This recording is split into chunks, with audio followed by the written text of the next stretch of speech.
Hello students, Vidyasagar classes में आप सबका फिर से स्वागत है। आज मैं आप लोगों को बताने वाली हूँ बायोलॉजी के बारे में। थोड़ी सी बात हो जाए, आप क्यों बायोलॉजी को ही छोड़ा जाए।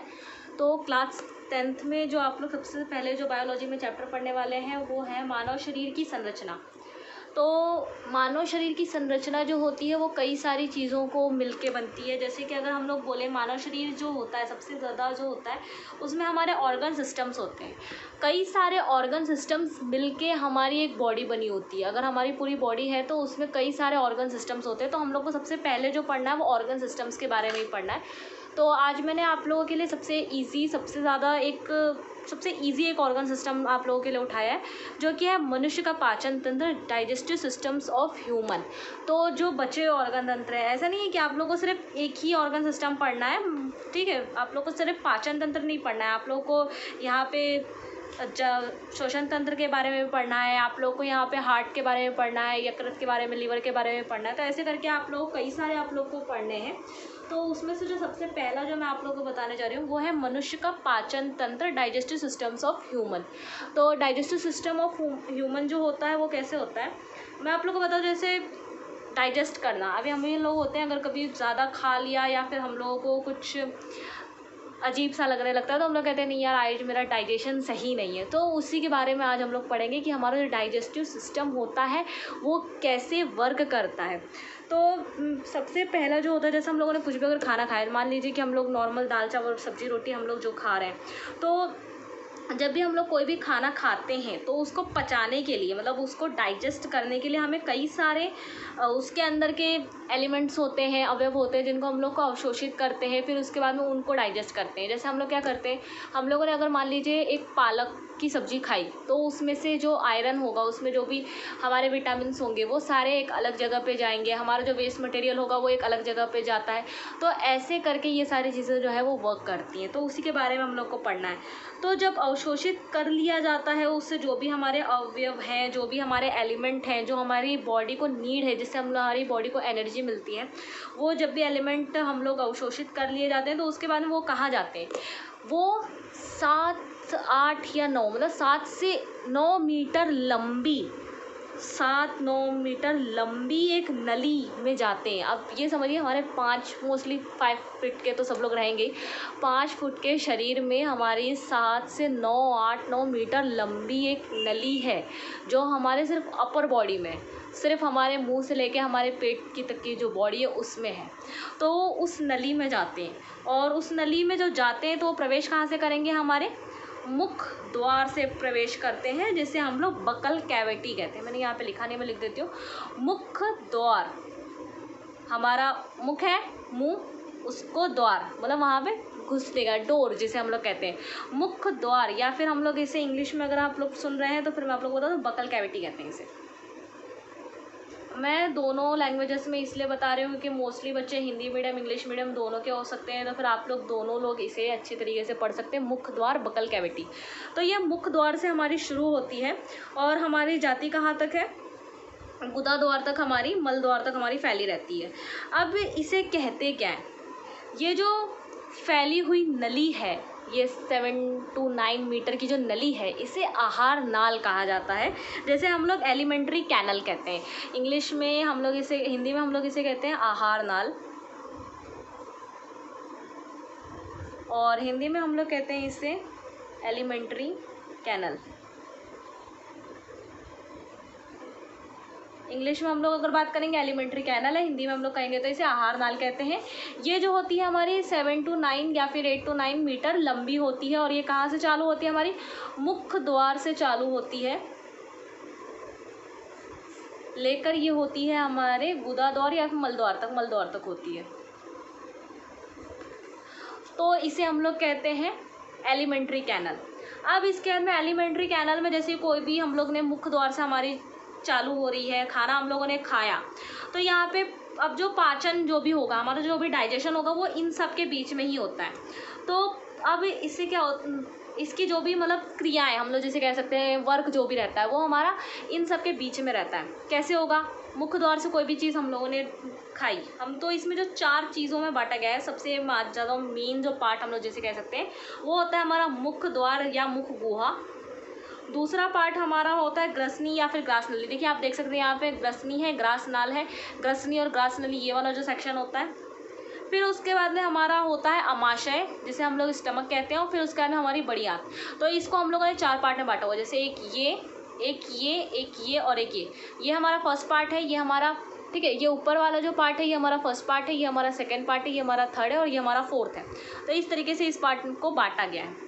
तो हम लोग फर्स्ट पार्ट से स्टार्ट करते हैं। फर्स्ट पार्ट में हमारा क्या है, मुख और मुख गुहा, मतलब हमारा माउथ है, मुख है, हमारा मुख द्वार है और मुख गुहा जिसे हम लोग कहते हैं वो है। तो अब हमारे मुंह की संरचना जो है वो हम सबको पता होती है। मैं इसे एक वर्ड में फ्लो में बता देती हूँ, आप लोग इसे चाहिए तो अपनी लैंग्वेज में लिख लीजिएगा, मैं आप लोग को समझाने के लिए बता रही हूँ। तो क्या होता है, हमारे 2 होठों से स्टार्ट हो रहा है ये, हमारे जो मुख द्वार होता है वो हमारा 2 होठों से स्टार्ट होता है। आप देख सकते हैं जैसे यहाँ पे 2 होठ हैं, तो दोनों होठ जो है वो हमें पता है चलते हैं, तो इसीलिए हमारे दोनों होठ जो है वो चल होठों से ये घिरा हुआ होता है, मुख द्वार होता है। फिर इसे मुख गुहा में खुलता है। अब ये बकल कैविटी मुख द्वार है जो मुख गुहा में खुल रही है, मतलब मुख के अंदर खुल रही है, ठीक है। तो जब ये खुलती है तो उसके अंदर में क्या होता है, मुख गुहा में क्या होगा आप देख सकते हैं। अगर आप आपको पता ही है, आपके मुंह जब हम लोग खोलते हैं तो हम लोग क्या दिखाई देता है, ऊपर नीचे 2 जबड़े दिखाई देते हैं। तो ये 2 जबड़े होते हैं, ठीक है।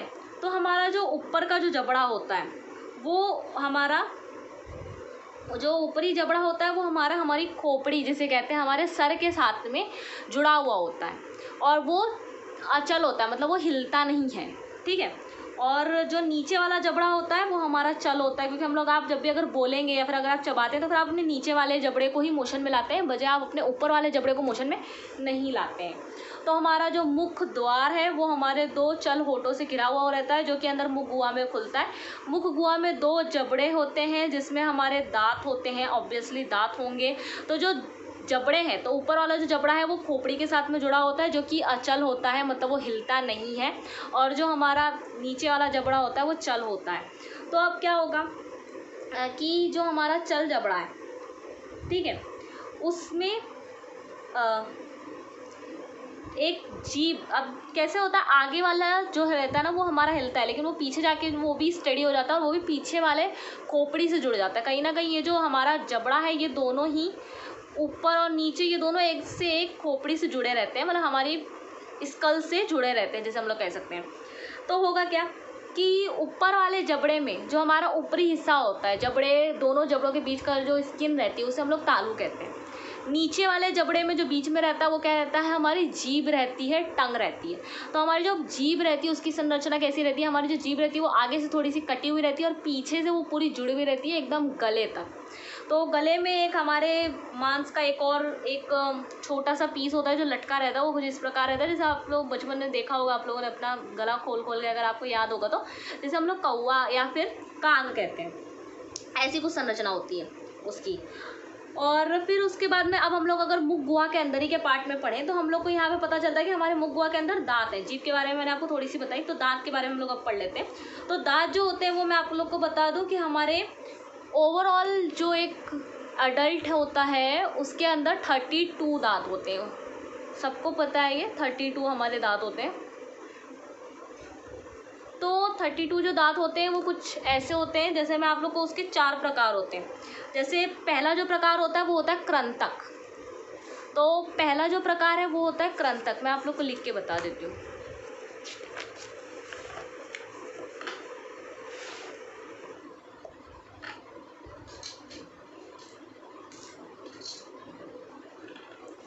दांत का 32 दांत होते हैं हमारे। और जो पहला प्रकार होता है एक वयस्क में, एक अडल्ट में, और हमारा जो पहला फर्स्ट है दांत वो होता है कृंतक। तो कृंतक जो होता है वो मैं आप लोग को बता दूं, उसे हम लोग इंसाइजर भी कहते हैं, ठीक है। तो इंसाइजर जो होते हैं वो क्या होते हैं, ये आगे के जो 4 दांत होते हैं, ठीक है, जबड़े के किसी भी भाग के आगे के जो 4 दांत होते हैं उन्हें कृंतक कहते हैं। ये इनकी जो संख्या होती है वो कितनी होती है, ये भोजन को कुतरने, जैसे हम लोग अगर ऐसे मान लीजिए कुतरने, जैसे आप अगर चॉकलेट वगैरह खाते हैं तो अगर आप कैडबरी खाते हैं तो कैडबरी को मोस्टली आप आगे से ही तोड़ते हैं, तो हमारे जो आगे के जो चार दांत होते हैं उसे इंसाइजर्स कहते हैं, कृंतक कहते हैं, जो हमारे खाने को कुतरने के काम में आते हैं, काटने के काम में आते हैं। अब फिर उसके बाद में हमारे जो दूसरे जो पार्ट है दांत का वो होता है रत्नक। रत्नक जैसे हम लोग कैनाइन्स कहते हैं। तो कैनाइन्स जो होते हैं वो क्या करते हैं, हमारे रत्नक जो होते हैं ये ऊपर और नीचे दोनों के हिस्से में दो दो होते हैं, ऊपर भी होते हैं दो और नीचे भी होते हैं दो। और जो हमारे कृंतक होते हैं उनके साइड वाले जो दांत रहते हैं ये उनके साइड वाले जो जबड़े रहते हैं, जैसे हमारे मान लीजिए ये दो है, ये हमारे कृंतक है और उसके साइड वाले जो दांत हैं वो रत्नक है। तो दो और दो क्या है, ऐसे ऊपर रहते हैं, ऊपर नीचे ऐसे रहते हैं। अब उसके बाद में क्या होगा, ये जो रत्नक है कैनाइन्स होते हैं ये किस काम आते हैं, ये हमारे किसी भी चीज़ को चीरने फाड़ने, या फिर अगर मान लीजिए अगर अपने लेस का पैकेट जब भी फाड़ते हैं तो जो लेस का पैकेट होता है वो हम लोग साइड वाले दांत से फाड़ते हैं, जो कि थोड़े शार्प होते हैं। जैसे हम लोग कहते हैं ना कि देखो कितने शार्प दांत हैं, ऐसे थोड़े से पॉइंटेड जो दांत रहते हैं वो वाले को हम लोग कहते हैं कैनाइन्स। और फिर उसके अंदर हमारा जो 3rd नंबर का दांत आता है वो होता है प्रचवर्णक, या फिर हम लोग इसे प्रीमोलर्स भी कहते हैं। तो ये जो प्रीमोलर्स होते हैं ये इनकी संख्या जो होती है, मतलब ओवरऑल जो संख्या होती है ऊपर नीचे दोनों जबड़ों में मिला के वो 4 की होती है, 4 ऊपर 4 नीचे। ये भोजन को चबाने का कार्य करते हैं। अब हम लोग कोई भी खाना खा लिया हम लोगों ने तो उसके बाद में हम लोग को चबाना भी पड़ेगा। तो जो पीछे हम लोग जो पीछे वाली दांत से हम लोग अपने जो चबाते हैं, जो यहाँ पे होते हैं कुछ ऐसे होते हैं, तो ये जो होते हैं ये हमारे प्रीमोलर्स होते हैं। और फिर उसके बाद हमारे आता है मोलर्स, जिसे हम लोग चवर्णक कहते हैं, चवर्णक या फिर मोलर्स हम लोग कहते हैं। तो ये जो मोलर्स होते हैं ये पीछे वाले होते हैं, ये भी और पीछे वाले ये जो ऐसे दांत होते हैं। तो जो मोलर्स होते हैं ये ऊपर और नीचे के जबड़ों में 6 होते हैं। इनका जो शिखर होता है मतलब ये थोड़े चौड़े और उभरे हुए रहते हैं, मतलब ये थोड़े से ज़्यादा बड़े रहते हैं और थोड़े से नीचे ज़्यादा रहते हैं। जैसे ये ना अच्छे से मीस देते हैं, किसी भी खाने को अगर हम लोग खाते हैं तो ये अच्छी तरीके से पीस देते हैं, फिर उसके बाद में हम लोग है ना उस चीज़ को अंदर डाइजेस्ट करते हैं। तो ये हमारा हुआ यहाँ का पार्ट। मैंने आप लोग को बताया मुख गुहा के अंदर के कैसे पार्ट होता है, ठीक है। अब इसके बाद में जो हम लोग को पढ़ना रहता है वो होता है हमारा, मैंने आप लोगों को जीभ के बारे में बता दिया कि जीभ कैसी होती है। अब हम लोग पढ़ेंगे ग्रसनी के बारे में। तो ग्रसनी के बारे में हम लोग को जो पढ़ने की चीज़ है वो होती है ग्रसनी, जिसे हम लोग फर्निक्स भी कहते हैं। तो ये हमारी ग्रसनी है। तो ग्रसनी में क्या होता है, ये मुख गुहा, हम लोगों की अब मुख गुहा के बारे में पढ़ लिया। मुख गुहा से ही ये नीचे जा रहा है, मुख गुहा वाला पार्ट है जो नीचे जाता है और इसे हम लोग ग्रसनी कहते हैं, फर्निक्स कहते हैं। और इसकी जो लंबाई रहती है, मतलब जो ये लगभग है ना एक कीप के आकार की होती है। कीप कैसे होती है, अगर आप देखें, अगर कीप ऐसे ऊपर से जैसे तेल डाला जाता है, ये ऊपर से थोड़ी चौड़ी होती है, नीचे जाके थोड़ी पतली हो जाती है। तो ये जो होती है इसे ये कीप के आकार की होती है। इसकी जो लंबाई होती है ग्रसनी की वो करीबन आपकी 12.5 सेंटीमीटर होती है, 12.5 सेंटीमीटर लंबी होती है करीबन। और फिर उसके बाद में यहाँ पे क्या होता है, ग्रसनी में आपका जो ये भोजन रहता है वो नीचे जाते हैं। तो इसमें क्या होता है, पीछे वाला जो भाग रहता है ग्रसनी का, हम लोग उसे नासाग्रसनी कहते हैं, ठीक है। अब ये नोज़ोफर्निक्स कहलाती है क्योंकि इसकी जो नासाग्रसनी रहती है और इसके एक और पार्ट रहता है, आगे का भाग रहता है, ऊपर का जो भाग रहता है उसे मुखग्रसनी कहते हैं। तो ये दोनों पार्ट होते हैं। नासाग्रसनी जो होती है हमारी वो नाक एक गांठी के जैसी होती है, जैसे हमारी वो नाक में होती है। जैसे नासाग्रसनी हमारी ये नाक जैसी ये जा रही है, हमारी नोज़ है। तो ये वाला जो सेक्शन यहाँ से जो ऐसे जा रहा है ये हमारा ग्रसनी का ही पार्ट रहता है, ये गांठ से जुड़ी रहती है। तो जब भी हम लोग खाना खाते हैं तो हम क्या होता है कि जो ग्रसनी से खाना अंदर जा रहा है, तो जब खाना अंदर जाता है तो क्या होता है कि भोजन निकलते समय हमारे जो एपिग्लॉटिस जो रहता है वो ग्लॉटिस को ढक देता है। एपिग्लॉटिस करके एक गांठ जैसी यहाँ पे संरचना होती है, तो वो क्या करता है, ग्लॉटिस जो हमारी नाक वाली जो जगह है उसको ढक लेता है बार बार खाना, जैसे ढक्कन की तरह, एक ढक्कन की तरह ये उसको ढकता रहता है। जैसे मान लीजिए कि अगर हम लोग खाना खा रहे हैं तो नाक की नली, जो हमारी श्वास नली है और हमारी जो खाने की नली है, वो एक ही जगह पे जा रही है, एक ही जगह है। तो यहाँ पे क्या होता है, जो एपिग्लोटिस होता है वो बार बार हमारे ग्लोटिस को ढक लेता है, जैसे हमारा जो भोजन है, खाना जो भी हम लोग खाते हैं, वो कभी कभी हमारा श्वास नली में कभी नहीं जाता। तो अब उसके बाद में हम लोग को जो दूसरी चीज़ पढ़नी है वो होती है ग्रास नाल, जिसे फूड पाइप कहते हैं। तो फूड पाइप में क्या होता है, ये कम से कम 25 सेंटीमीटर लंबी होती है, ठीक है। ये ग्रसनी के नीचे का भाग है। अभी हम लोगों ने ग्रसनी यहाँ तक के बारे में पढ़ा, अब ये ग्रसनी के नीचे का भाग है। तो ये जो ग्रास नाल होती है फूड पाइप, ये कम से कम 25 सेंटीमीटर तक लंबी होती है और 25 से 30 मिलीमीटर तक चौड़ी होती है, मोटी होती है। मिलीमीटर तक की इसकी चौड़ाई है, इतनी कम से कम जितनी मोटी है वो बता रहे हैं कि ये कितनी मोटी होगी। 25 से 30 मिलीमीटर तक की ये मोटी होती है और 25 सेंटीमीटर तक ये लंबी होती है लगभग। तो ये क्या करती है, ये हमारा जो ग्रास नाल होती है, भोजन फूड पाइप, भोजन नली भी जैसे हिंदी में कहते हैं, ये फूड पाइप से हमारा जो खाना रहता है वो हमारा जाता है। अब ये हमारा जाएगा कहाँ, ये हमारा जो खाना रहता है ये आमाशय उदर में जाता है।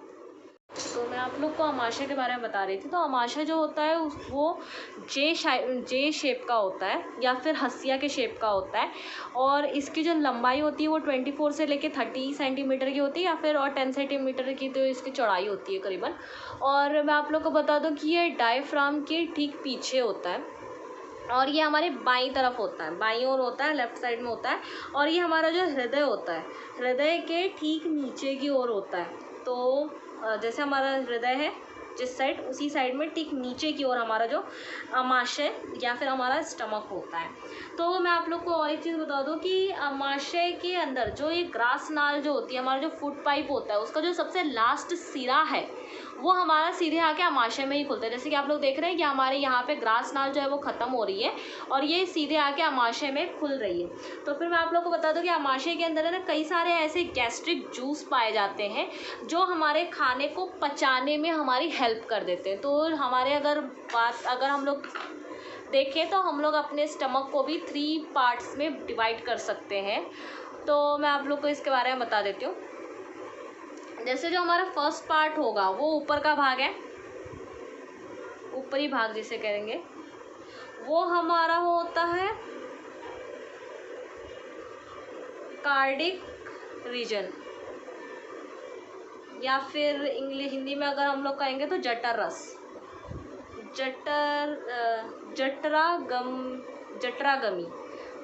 जठरागमी जिसे कहते हैं। और दूसरा जो होगा वो हमारा मध्य भाग होगा। तो हमारा जो मध्य भाग होता है उसे हम लोग कहते हैं फंडिक रीजन। और फिर उसके बाद में हमारा लास्ट भाग होता है अंतिम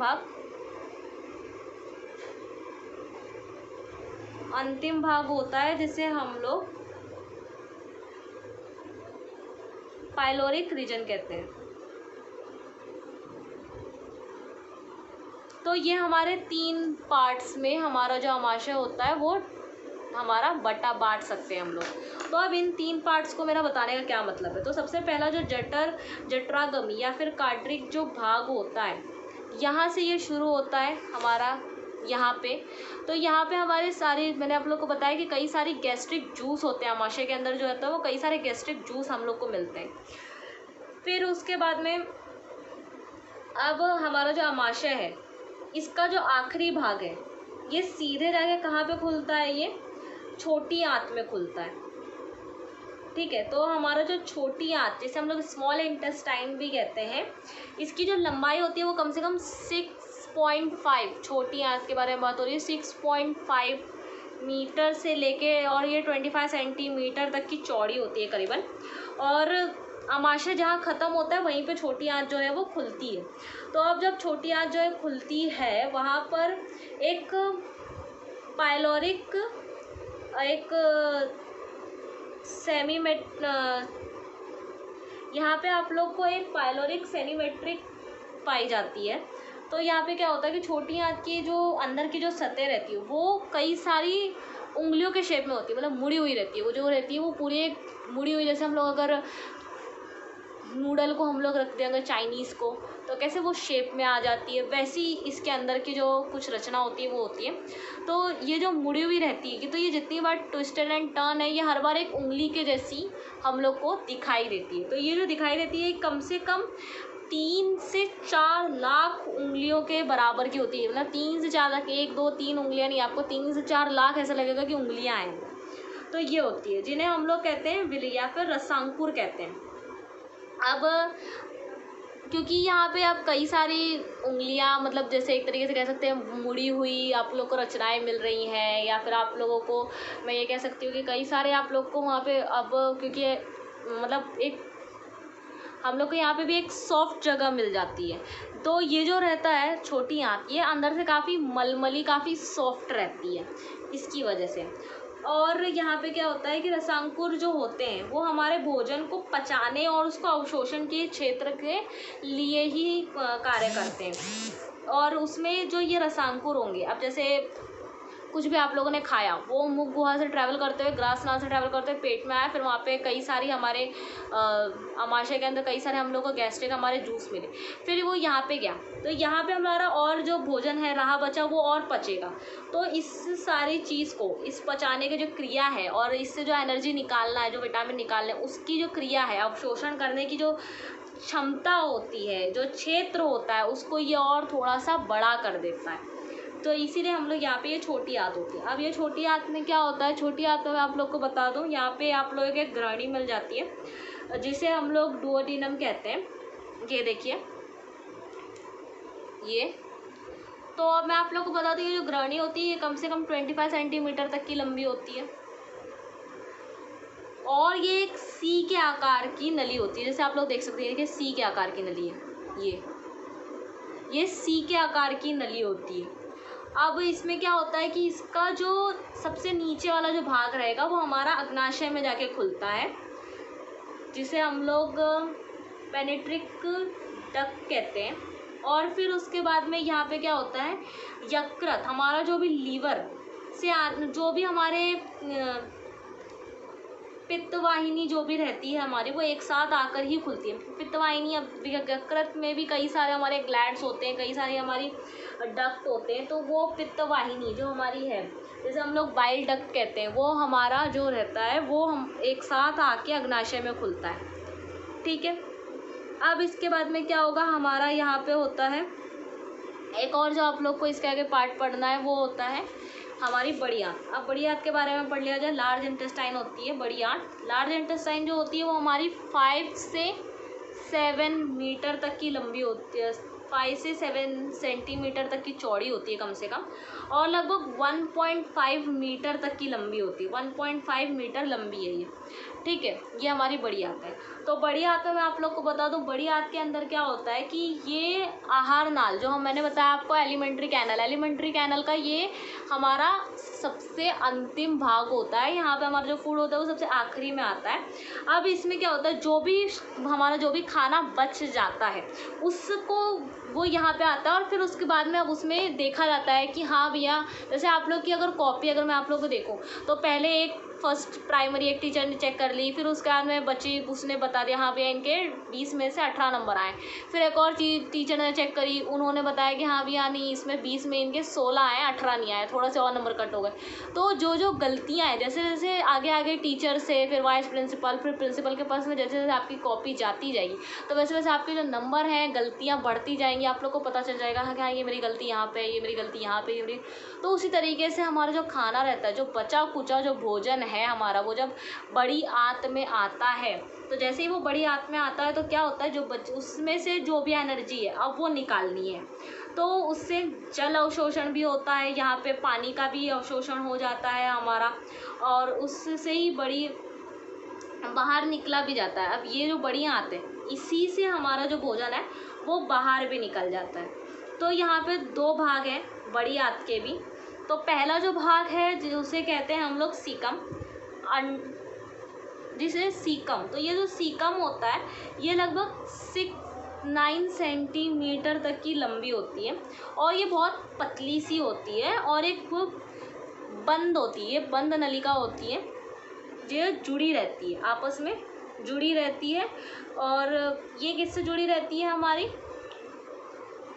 वर्मीफ्रॉम अपेंडिक्स से जुड़ी रहती है, जिसे हम लोग क्रमिक रूप परिशेषिका भी कहते हैं।